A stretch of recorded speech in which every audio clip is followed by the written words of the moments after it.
Hello and welcome to my show, TikTok, where we talk about what makes successful people tick and what it took for them to pursue their passions, follow their dreams, and achieve their goals. Today's guest is truly awe-inspiring. Just the fact that she has succeeded in packing so many careers into one lifetime is already a feat.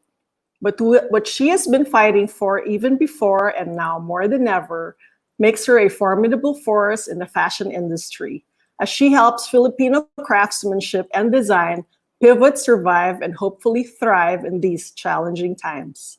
Please welcome top accessories designer and entrepreneur, founder and director of the Sofa Design Institute, and president of the Fashion Design Council of the Philippines, Amina Aranaz Alunan. Hi, Amina. Hi, thanks for having me. Thank you for saying yes. Finally, you've been I know, so very busy. I know, finally. How's it been? Well, 100, the last 4 months. I guess it's been, like ups and downs. I think just like everyone, there are good days, there are low days. And we're all just trying to figure things out and, really find the positive side in all this. Let's start with the good days. Good, with all the good news. Like congratulations on your Vogue Espana feature.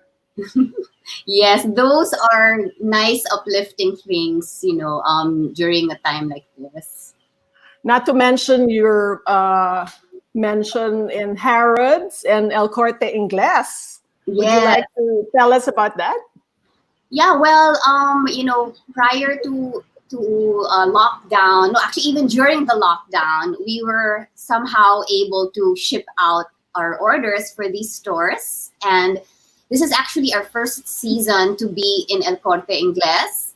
So it's really exciting for us because we've been talking to them for quite some time. They've been looking into our brand for quite some time, and finally they decided to place an order this season. And we are really excited that even if they were badly hit by the pandemic, that they pursued with their order, because many other stores around the world canceled their spring summer orders because when lockdown hit in the Philippines, but also most, we all went at the same time.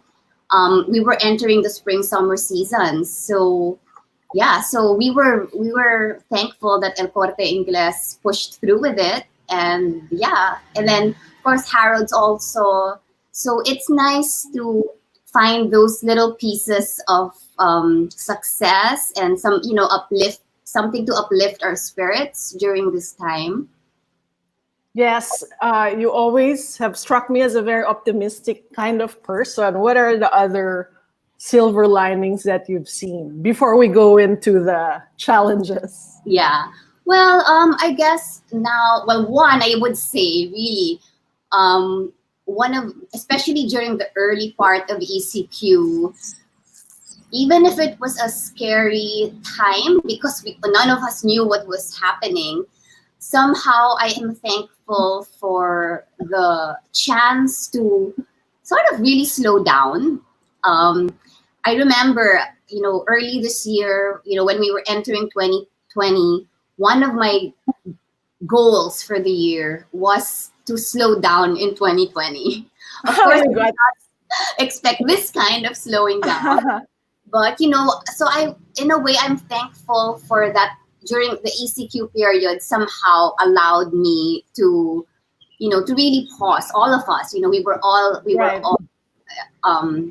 at a standstill. So I would just like to be thankful for that time, especially to to spend with my family, even if the circumstances were scary.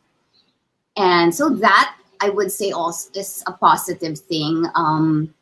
Another thing for us, it also pushed us in SOFA to finally open our online courses. Right. We It's always been part of our our grand plan at SOFA to open an array of online courses, and we always said that one day we will do it, one day we will do it, but we never really paid attention to it. We never really had the time to really spend on online. And now it really pushed us. So we did it quite quickly. And by June 1, we launched our first batch of online courses. And we're happy that it was accepted very enthusiastically.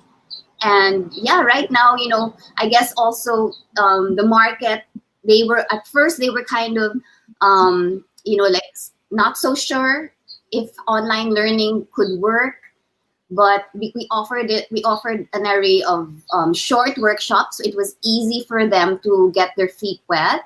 And so that was a small success for us that the market accepted it.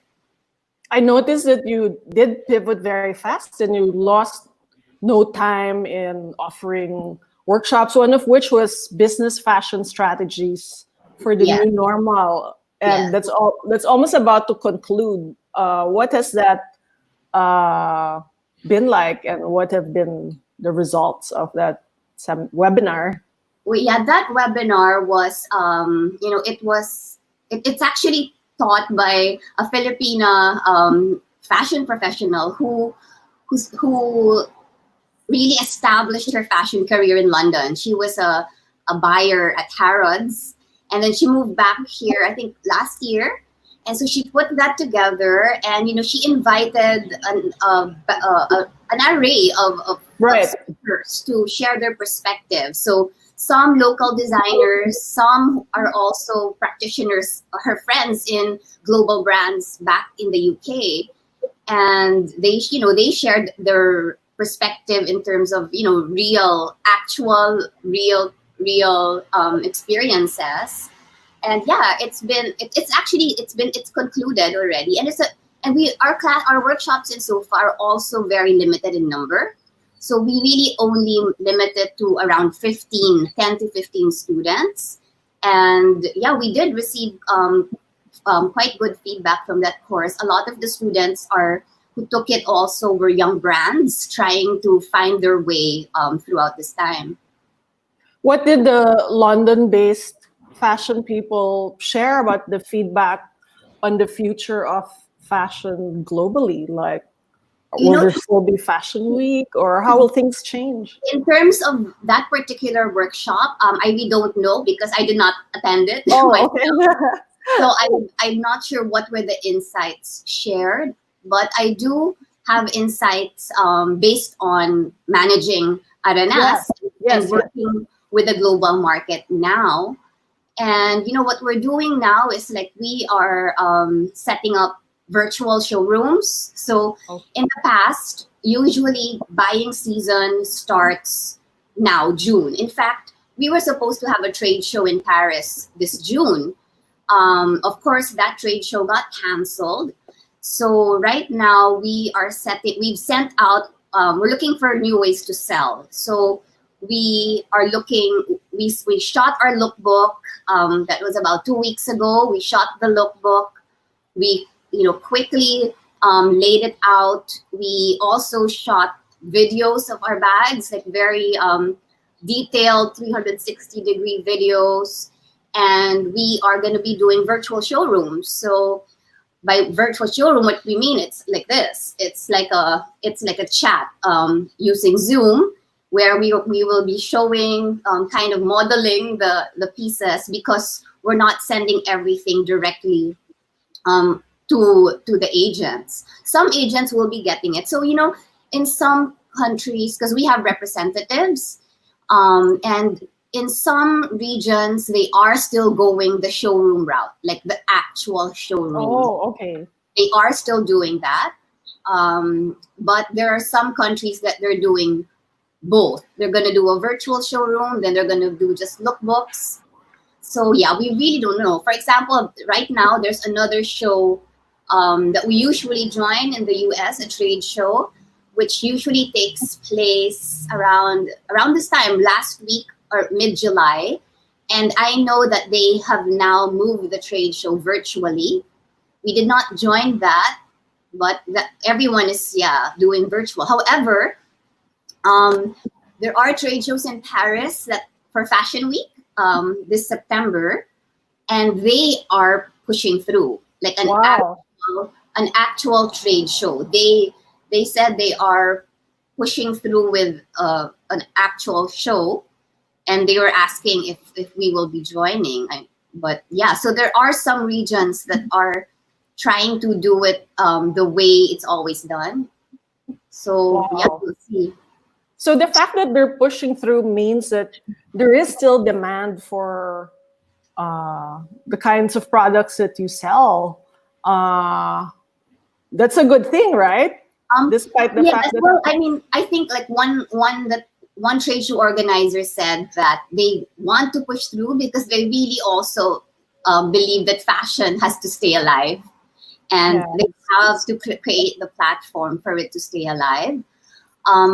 There are some areas, for example, like us also, we had some stores that stocked us in Europe, and these are more beach resort boutiques. And when summer came in, they asked us if they could buy again. Like they already bought for their stock, but they wanted to order more because their beach clubs are opening up. So and when you look at it online, you look at Instagram, I think people are also living very differently in other areas outside the Philippines. And so like I saw like this beach boutique where we're sold in the French Riviera, and I would check out their Instagram, and they are, it's summer. There are people on the beach, on the restaurants, and they're dressing up. They're using beach bags in their swimwear.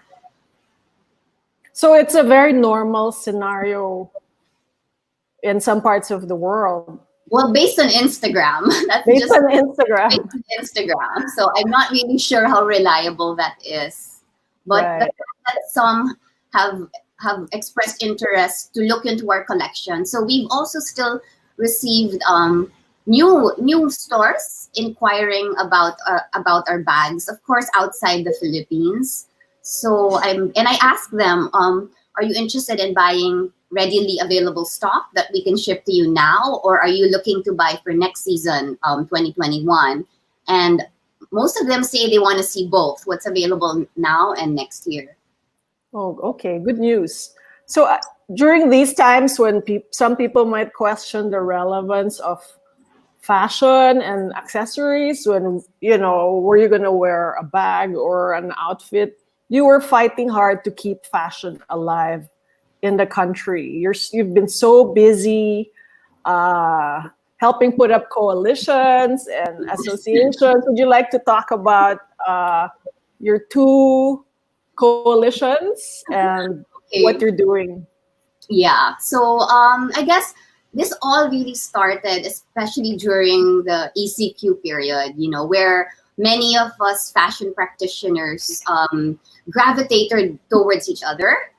Those that really felt that we had common sentiments about the industry and common dreams.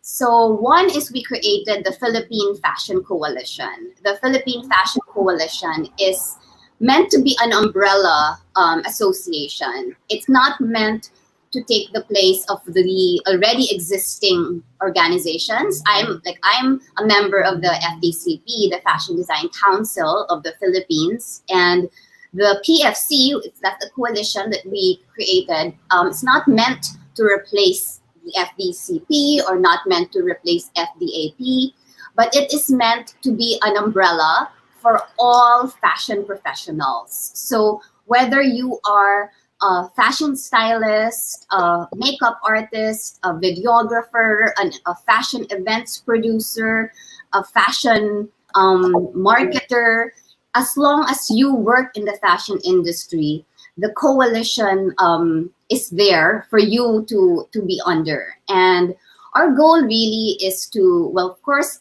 in the short term, is to help find bounce back solutions for everybody, because nobody is spared from this pandemic. But the long term is really for us to create a roadmap for the Philippine fashion industry. May it be a 5-year, 10-year, 20-year roadmap, so that we can really see where the fashion industry can grow. What is the largest potential for the fashion industry? What are the roadblocks to it not reaching its highest potential? For example, and we're looking at it not just in a national scale, but even in a global scale. Like, how can Philippine fashion really be a landmark industry of the Philippines that is recognized worldwide?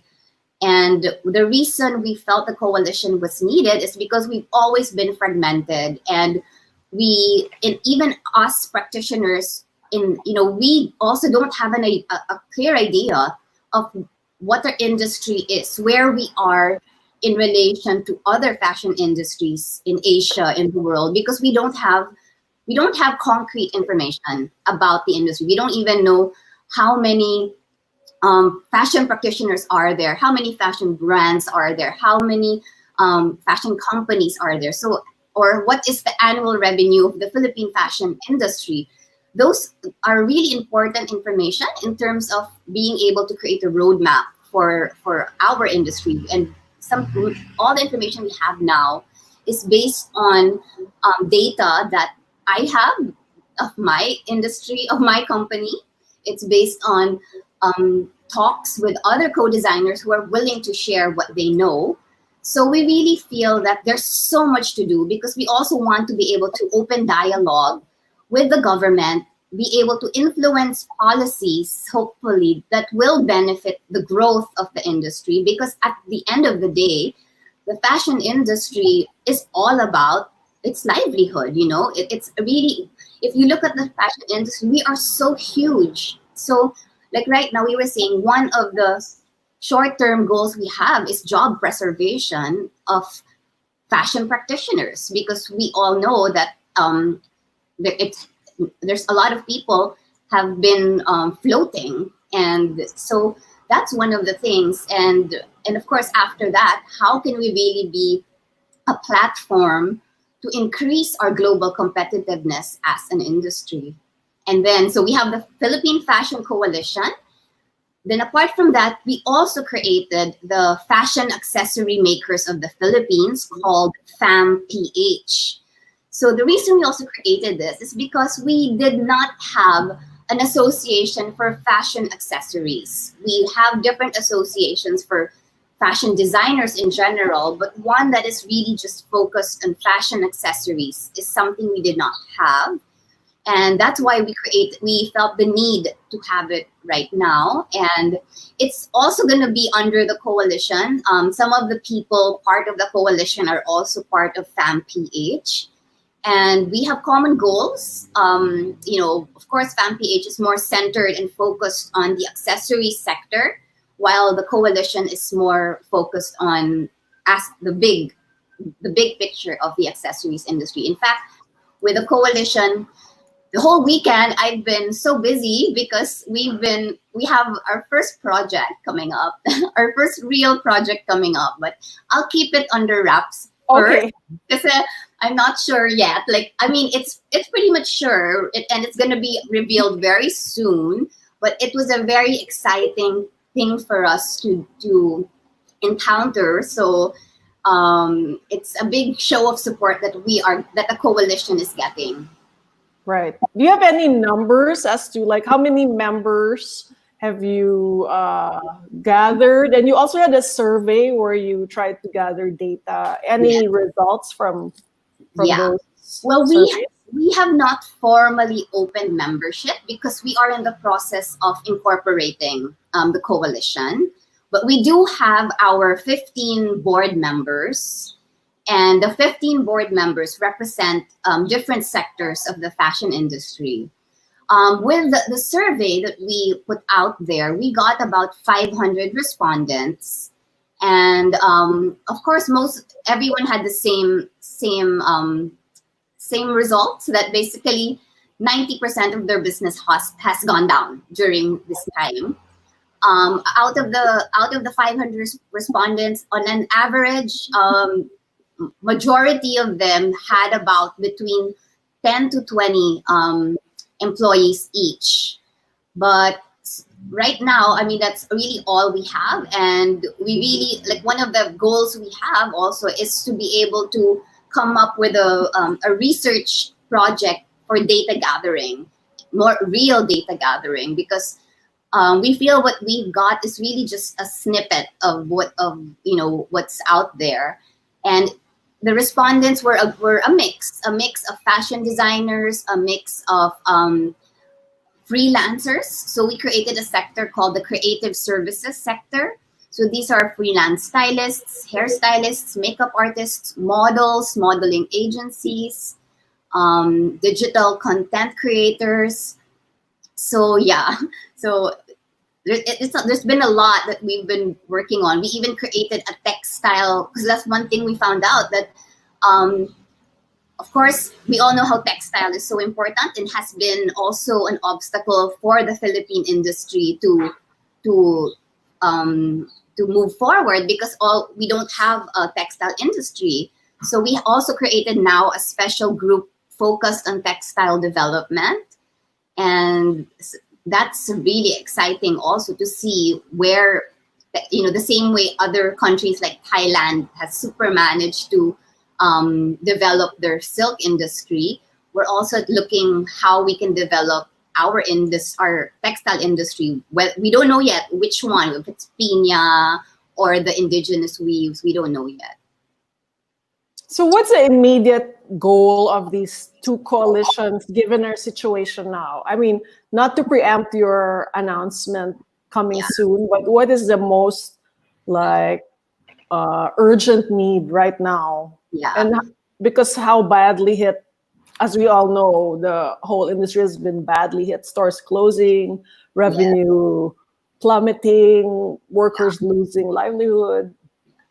Well, for FAMPH, which are the group of accessories, one urgent need is we are looking for ways to liquidate or sell existing stock and canceled orders, because a lot also of the members are exporters, so they also got canceled orders. So we are talking to various online groups that can help. We're looking for channels for the members to liquidate their stock.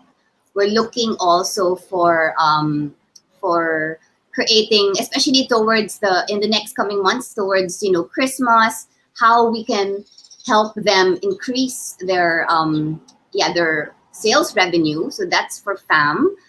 For the Philippine Fashion Coalition, PFC, it's a bit varied because of the various sectors there are. So one is that we really, like I said, we're studying really how job preservation can be made possible. And we recently also had a sit-down exchange with a group from a committee in Congress, because they were also, it was nice to hear from them that they actually reached out to the fashion industry and they were interested to hear what were the challenges that we are facing. And so they were asking us if there are things such as certain IATF regulations that maybe are hindering the fashion companies to go back to normal operations. So they were asking us if we could make any recommendations. So right now, that's what we're trying to do. We're trying to study what are the quick bounce back solutions. Of course, something we hope to do is we really hope to get subsidy programs for fashion practitioners, but we kind of missed. We've heard there are certain bills in Congress that are, I think, that were passed in Congress but not yet in Senate, that are trying to address that. So we are trying to see if there are ways that the fashion industry can benefit from those bills.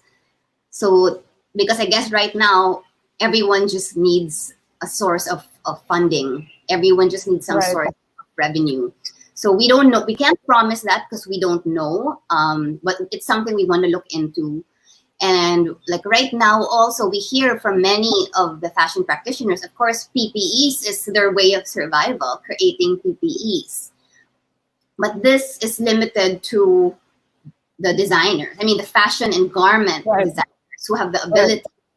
But if we can also help open doors for them to supply more PPEs, then we will also do that. Right. Also, foremost among your priorities is to strengthen the mindset of the consumer to buy Filipino. Yes. Right? Yes. So we also have a buy local campaign, which actually was spearheaded by Jackie Aquino. He, even before the coalition was formally started, Jackie launched the buy local campaign. So that's also something that we are trying to promote. We really, we want to promote that, when you're making your buying choices, especially for fashion, maybe before considering an imported brand, maybe you can buy from a local brand because you know that what you're spending is really going back to the pockets of the Filipino. Right. So as FDCP president, you seem to have the weight of the fashion world on your shoulders. Such a gargantuan task. What's it been like? How many years have you been president, and how has it been like? And how did it happen? Were you the youngest president ever? Like when I think about it, the people in FDCP are like veterans for decades. How did you come into your own among the FDCP? Well, I really, you know what? I always say, because I was not there. It was during the election day. I was not present at the meeting, and then I think Randy called me and said, I think he was there, and then because if you're absent, you just have to send in your votes via via text. That was out. Right. And then at the end, Randy called me and said, it was like, congrats, you're the president. I was like, what? by virtue of absence, but obviously nobody will vote for you if they didn't think you were qualified. But how has that been like leading much older peers who have been in the business for much longer than you have? Was it very daunting in the beginning? Of course, yes, in the sense that I mean it was nice because I had them, the FDCP board to guide me, Randy. I had to sit down with Randy, to formalize it, and Randy sort of gave me a pep talk, about how I wanted to run the council. In fact, Randy even told me, he goes, do it in your style. Right. He said, this is your, you're the president. So just pursue the projects you want, what you think is necessary for the times now. So it was very nice because they really showed their support and respect for my point of view of what was necessary in the current times of the industry. I think it's been 3 years. I think actually, and I guess like with me, because my background has always been in education, so those were the many. That's what I felt was needed by the industry. So last year we launched the PHX Fashion Conference. This was in November. Together with PHX, the PHX team, and that for me, because I really felt that we needed to bring learning and education and really like a dialogue of how to really bring the Philippine fashion industry in a more, I would say, a global level, but also how also to open dialogue so we can all learn from each other. I really always wanted the fashion industry to be very inclusive, and I wanted it to be like how it is that we're all helping each other and it's really about mutual support rather than competition. Right. That's how I want. That's the culture of the Philippine fashion industry that I was hoping for. And I mean, there is there. It is there, and that's why those are the kinds of projects that I really are close to my heart.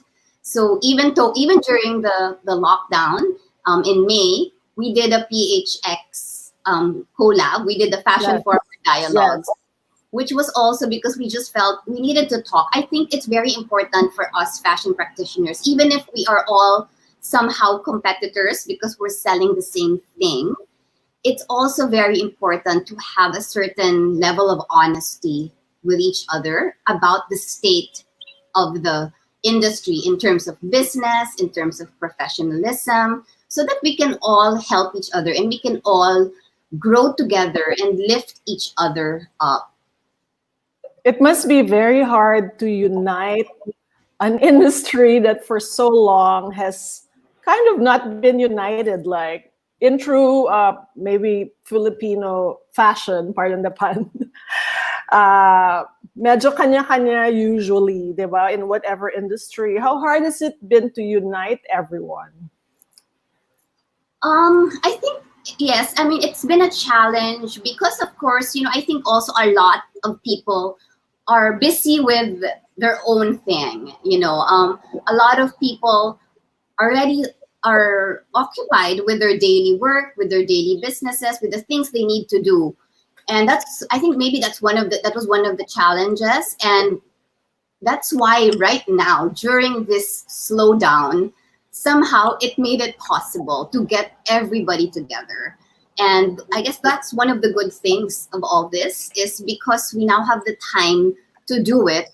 Everybody is now willing to volunteer. This whole Philippine Fashion Coalition, FDCP, FAMPH, this is all a volunteer organization. Nobody is getting paid. Nobody is earning from this because it's something that we all sincerely believe that the industry needs. So right now, I would say it's not difficult to get everyone together. Okay.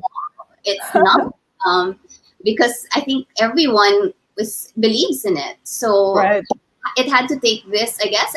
So maybe when I think about it, maybe everybody wanted this as well all these years. It's just that we were all so busy with our own lives and with Right. work to get this done.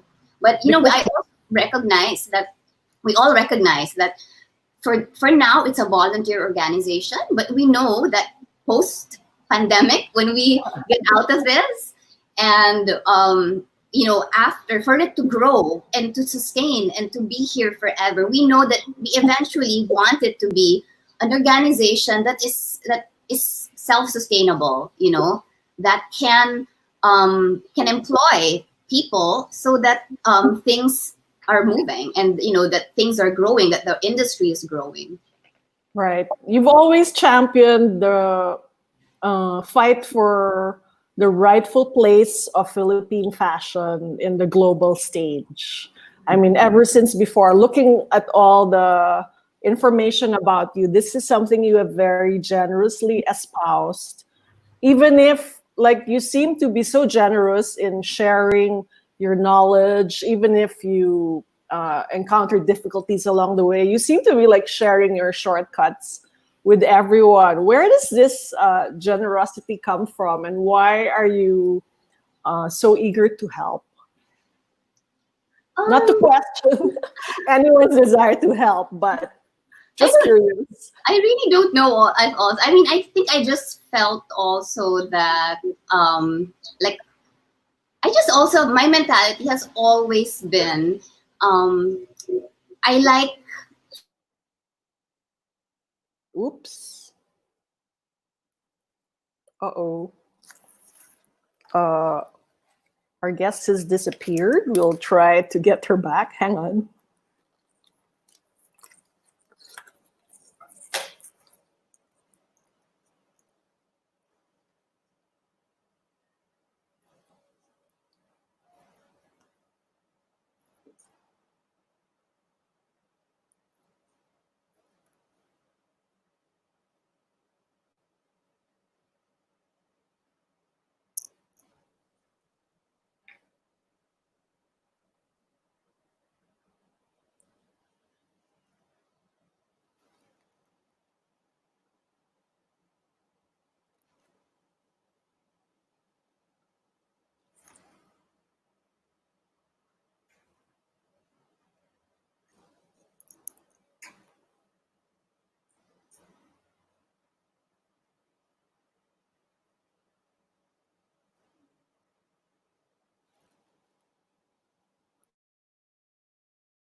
Are you back? Yes, I'm back. Oh my God, this is the first time this happened to me. All my Zoom guestings. It's my first time. Okay, she's back. So we were saying your generosity comes from. I really don't know. But I guess I just feel I just feel happy also when I see other people achieving their goals.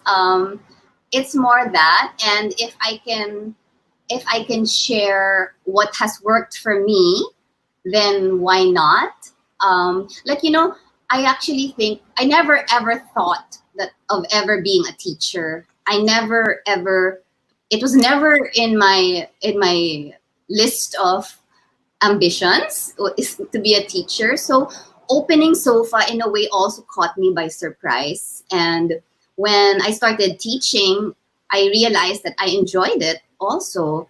And so there, but I guess I'm also the type of person that I do like helping people figure things out.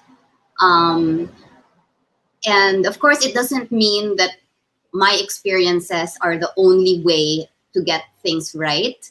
But if sharing with them what worked for me will help, then why not? But yeah, so teaching right now I don't even have the time to teach all the classes. Actually, I haven't really taught in so long, because it's more managing the school. But yeah, that caught me by surprise because I never ever thought that I'd be a teacher or I'd even own a school. Never. What have you helped your fashion students figure out essentially? Well, I guess one main thing we do in Sofa is we're very focused on finding your creative voice. We really one of our main goals in Sofa is design leadership, and really owning everything, the processes, the way of thinking of being a designer. We believe there are no shortcuts to designing. There's no shortcuts in creating. And we really believe that you have to commit to the design process. And that's one of the things we help our students figure out, that how can they find their own unique design point of view, their own design DNA that is truly theirs. How can they create their own design language that they can really say is theirs and not something they saw in a magazine, not something they read in a book, not something that they saw based on another designer's work, but something that comes really from the only unique story there ever is, which is your own story as a person. And that, for us, that has always been what we've been committed to in Sofa, because when we started Sofa, we didn't want to be just a fashion school.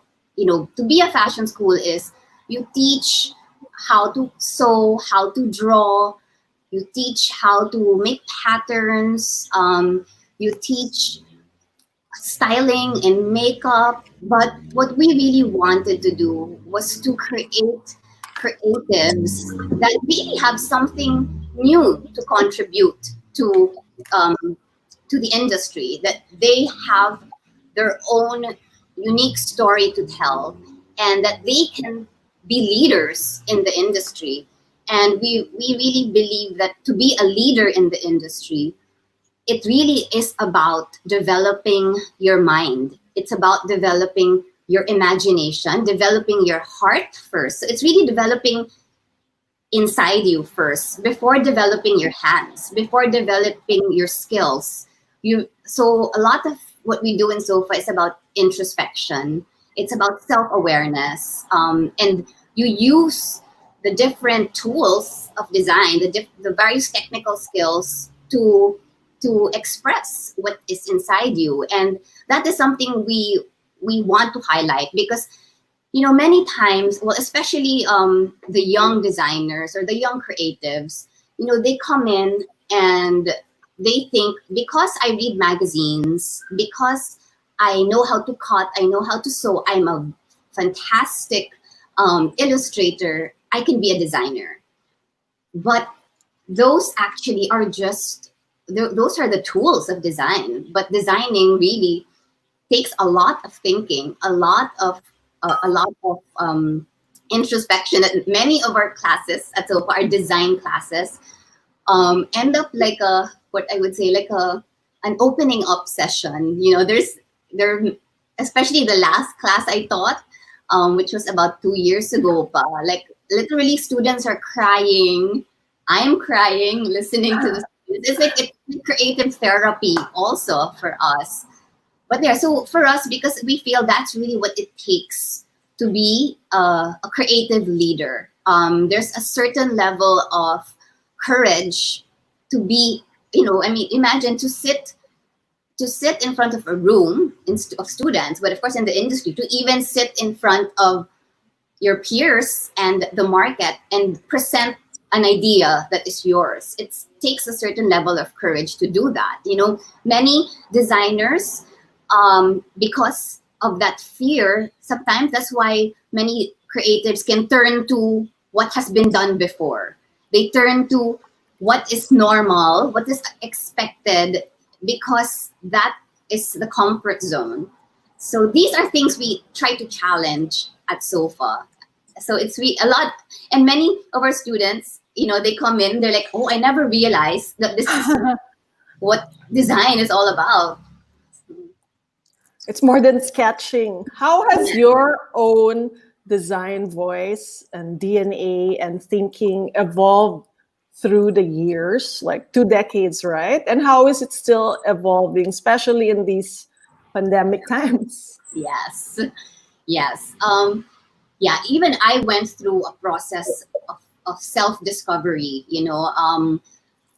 I guess starting out, before going to fashion school myself, my exposure to fashion and learning was through my mom. So she was my very first mentor.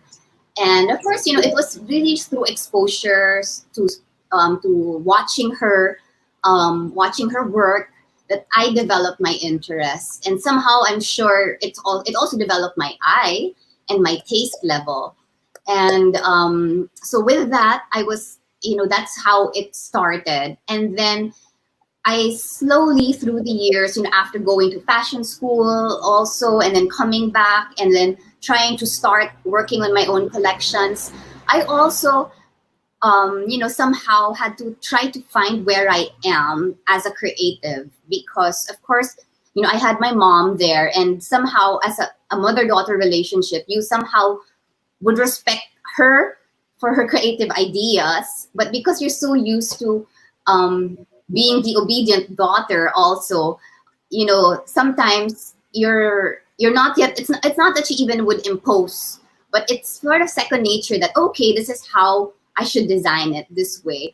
And then through the years, you know, through constant practice, I guess, and constantly slowly pushing myself and trying to say, okay, now I can do a bit more independently. I started creating my own voice, but I always created it in the context of Aranaz, because Aranaz was there as a family business. So I started, you know, trying to see, Aranaz was existing way before me, and I tried to start, you know, seeing how can I develop the Aranaz brand persona, which my mom created, especially during the early days. My mom did most of the designing. She managed the stores that we had. And when I started stepping in a bit more and getting more involved, I also started to think, how can I now try to transform Aranaz to a brand that is something that is relevant to the current time. So definitely I had to also, you know, decide on which direction I would go in terms of branding, in terms of merchandising. There were times we did a lot of, there were times I said, you know, why do we have to use all straw? So there was a time I'd even challenge really what we are. because I wanted to see how far we can go. Or I kept thinking, do I have to create a new brand extension? But yeah, so at the end,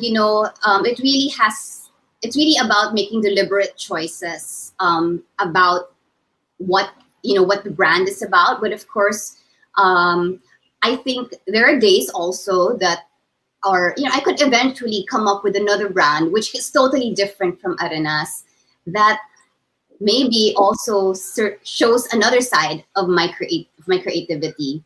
But also, like right now, particularly where we are right now, it's been a challenge to be creative, and a challenge to think of products that is consistent with market demand. So what we did with Aranaz, we what we really are is we're here to celebrate Filipino craftsmanship and to share that Filipino craftsmanship to the world. That's what we love to do. And we also want to add hints of a sense of escape to your everyday life. And so now that a lot of people are staying home, we developed a line of things that can help you stay at home and uplift your spirits while you're at home. So our first offering is embroidered planters. So planters. So well, I'm a plant lover, and I think everybody now also loves plants. So we created a collection of planters and plants that we sell.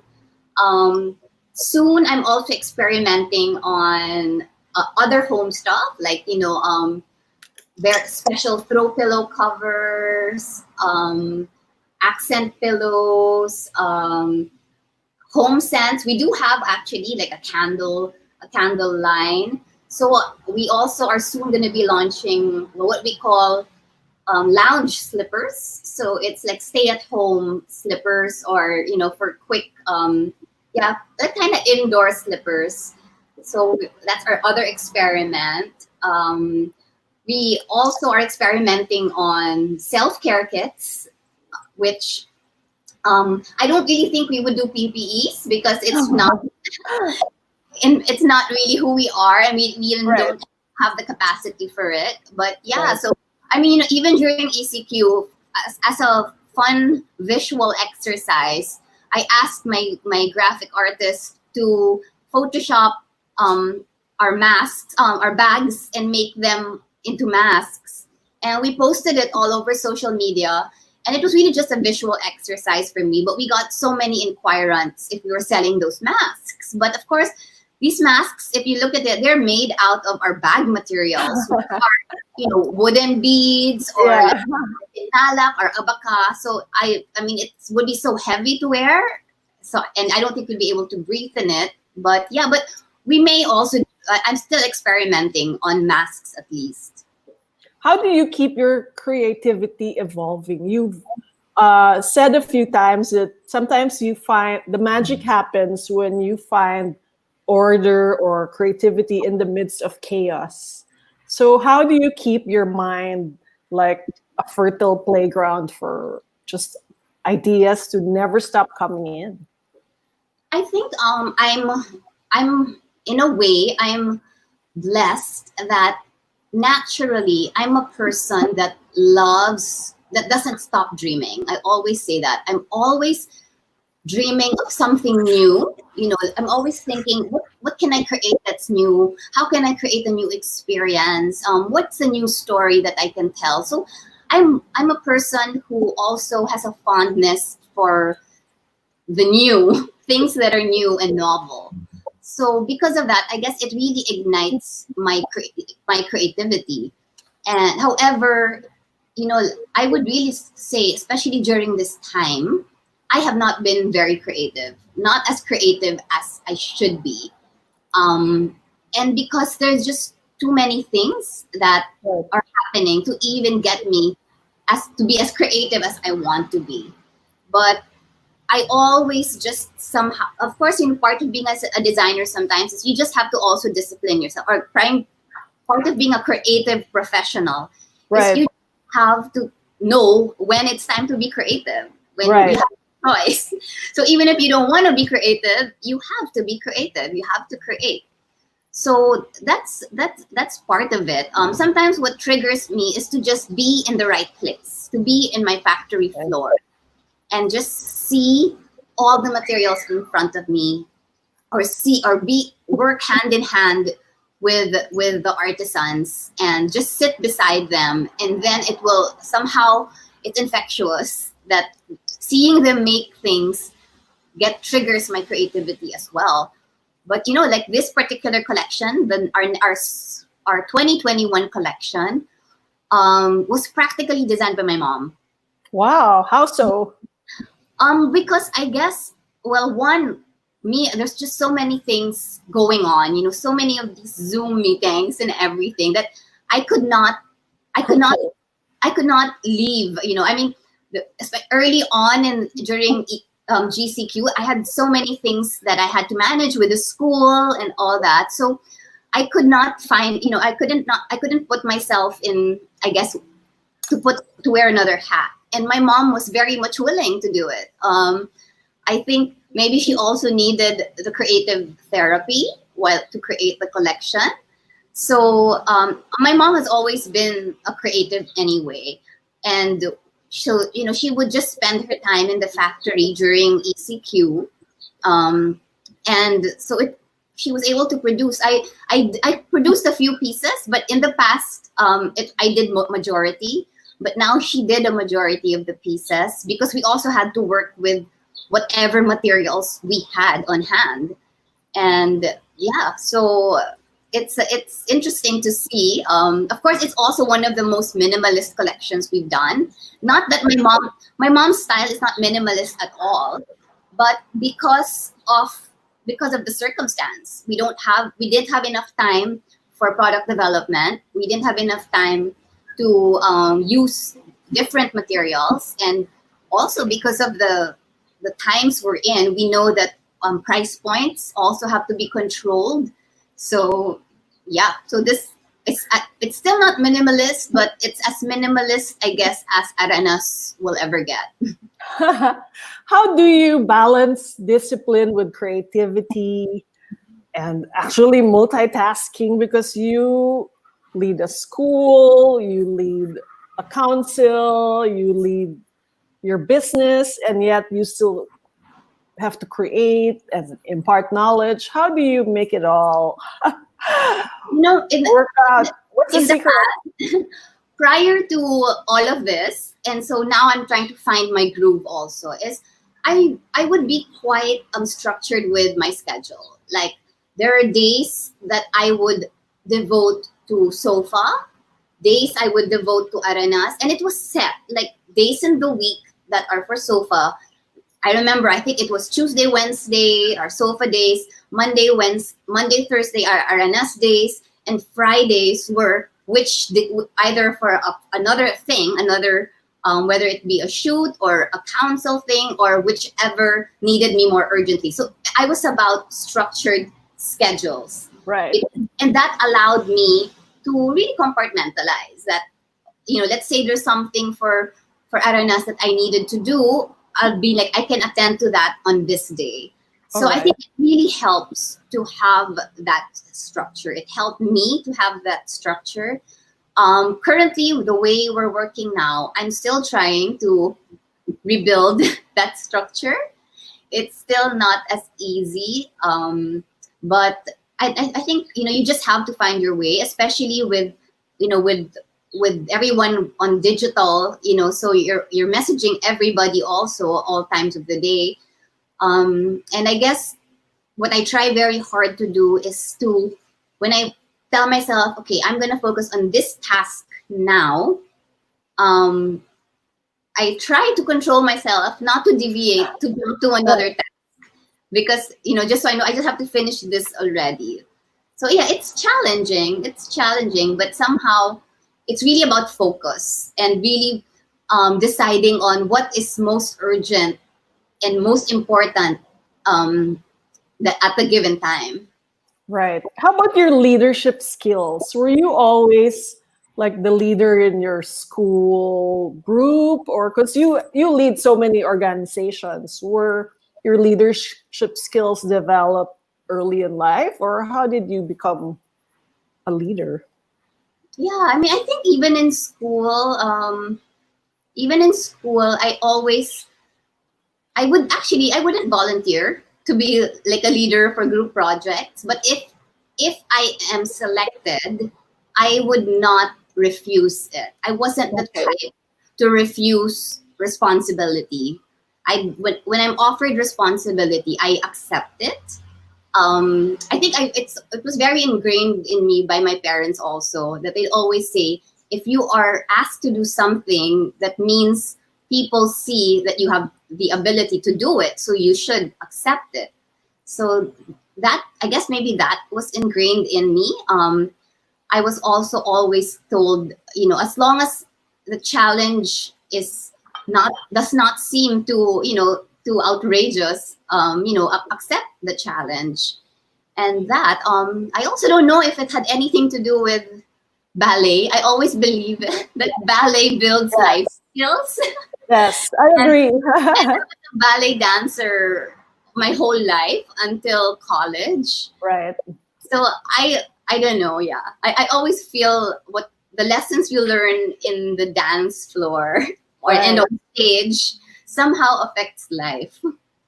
Care to elaborate? I know I also took ballet, and I know that if anything, it teaches you to strive for perfection, and that your execution must be flawless, as and it's tantamount to like whatever hard work you put in and whatever discipline, that's where you get the Yeah. excellence from. How else has ballet formed your life skills? Me, I think also a lot in perseverance, Yeah, like, I mean, in ballet, when you can't get a step, right, you can't get a right, technique, you just keep trying and trying right. and trying until you get it. And I think that's why also in life I really persevere. I don't allow a failure to stop me or to kill my goal, kill my dream. And so that then apart from that, I think really it's also the discipline, that that you have to be somewhere at this, with ballet, you have to be somewhere at a certain time, all the time. You have to be on time, and you sort of block out. Maybe in a way, that's also how I would fix my schedule now, that I know I had to block out certain days just for ballet and plan my life around that, make sure my socials were planned around ballet schedules. So so right now, I also somehow, I'm very structured in that sense, that whatever is important, I'll do that first. That's priority, and I'll plan around that. Yeah. So, and I think apart from that, it's also I learned ballet taught us, since you were also into ballet, Yes. to love the pain. Yes. you know, To the so point of deforming your bones. yeah. So you have high tolerance for pain. Now you have high tolerance for challenges, because physically you also feel it. Right. So I think, yeah. So that, I mean, for me, it's always been, I always really go back to that. In fact, that was, if I were not a designer, I'd always say, or if I did not get into the fashion world, I guess also if my body did not change, I would have loved to really pursue ballet. So are your kids required to study it? Oh my god! My daughter, I did for a while, and then she really had a heart-to-heart talk with me. Aww. So she's not, but she loves to dance, but she's a great dancer, but she's more of a, what do you call that? Modern dance, or like hip Right, hop, right. jazz. But she's amazing. She choreographs her own dance. She has her little theater academy here where we live, and she's the leader of her academy. She teaches all the young children. So she has her own way. That's why I'm not gonna force her now. early signs. Yeah. Also, as early as you said you were 6 or 7, you knew you kind of wanted to make things. Yeah. And I guess eventually that translated to being a designer. It was always your dream. It's very rare for anyone to know that early what they want to be. And you've Yeah. also stressed that we should all hold our dreams in the highest regard and keep it close to our heart and really fight for it, follow it, and pursue it. What else can you advise people who have a dream, especially in the creative industries, and especially in these times where it doesn't seem so hopeful for any dreams pertaining to the arts to ever materialize? Yeah.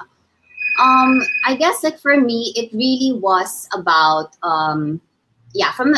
I'm blessed in that sense that from a very young age, I knew I wanted to be in the creative world, and I'm also blessed that my parents allowed me to pursue that and even enabled me to pursue it. And I always, and then I always see it, especially when SOFA was starting, I'd always hear stories from students that wanted to study with us that they always say that it's been my dream that one day I will pursue this, but um, because fashion or the creative path is not something that is seen as a legitimate career, I never got to. So, for me, I mean, I understand that there are always challenges in terms of, life, what's the realities of each person. But somehow what's worked for me, and I hope nobody does this and says, oh, because Amina said, what worked for me all my life really is to really listen to my heart. I have somehow, when I listen to my heart, things always go right. And even if maybe the success was not exactly, maybe it was not financially rewarding, but somehow it's still somehow for me was a successful endeavor. So I really feel that and as long as you know that what you do or what you decide to do comes from a place of sincerity, a place of goodness, and a place of kindness, and that you are not stepping on anybody's toes, then I feel you should never have to apologize for wanting your dreams to come true. Because I've heard this before, and it's something that I really always believe in, and I've said it many times, that I really think that having these dreams or these ambitions for yourself are not something you have to be ashamed of, because it's there. I believe that that God put it there. God planted it in your heart for you to pursue, and so we should not be ashamed of trying to pursue it. Of course, I know it's not always easy for everybody because we all have different challenges. But again, as long as you know that in the process of pursuing it, you are not stepping on anybody, then go ahead. And even if it does not make you rich, even if it does not make you famous, but I think it will still bring you to a place that is better than where you were.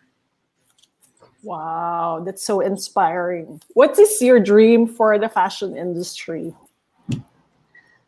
Oh, wow. Your Huge. ultimate dream. I would love to see us really thriving as an industry, that we would have, let's say, we'd have all elements of the fashion industry in terms of textile development, technology. Let's start with that, with raw materials, being able to create and develop a wide variety of raw materials that are from the Philippines.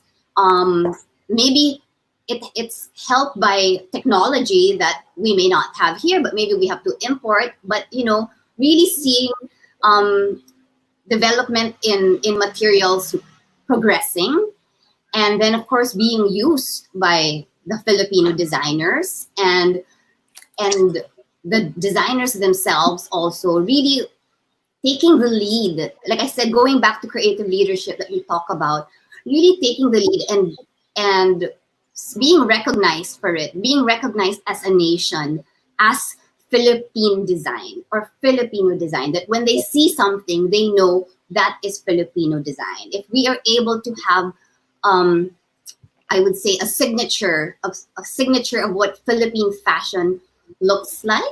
I'm not saying that all Philippine fashion designers have to have a cookie cutter look, but being able to have that, what we call in the PFC, we call a soft power. You know, if we are able to export not just the Philippine fashion goods, but also the Philippine design culture, and for it to be seen in the global stage, right away, that right away will be a trickle down effect, and it will increase the industry value, you know, and the economic contribution of the Philippine fashion industry, and really eventually create more jobs. You know, if we can manage to create, you know, the Zara of the Philippines, not necessarily fast fashion, but, you know, like brands like that are known around the world, yeah, that would be a dream. I remember when I finished fashion school in Milan, one of my first articles when I came back, because I was working for ABS-CBN Publishing at that time, they asked me to write a story about my experience in fashion school. And I remember the title, or the main message of my article was to put the Philippines in the global stage, and for it to be recognized as one of the fashion capitals, you know, for it to be aligned with London, Paris, New York, and Japan. I think that still remains a dream. Of course, I'm older now, and I also know really what brought the fashion capitals of the world to becoming a fashion capital. But right now, you know, it's rebirth time for all of us, and so Right. maybe, you know, if this could be the beginning, whether it may not happen in my lifetime, but if this can be the beginning of bringing the Philippines to the global stage and being known as the fashion capital of Asia, then yeah, that's all really that I think all of us at PFC hope for. And we always say that, like, part of PFC, we have the young designers, because this is something we will pass on to them. This is something that they have to continue. And what is your wish for every Filipino, uh, for them to be able to help you achieve their dream? Like, what can every Filipino in their own way do to help support this kind of fashion rebirth? Of course, right now, it's really, like I said, it's to buy Filipino.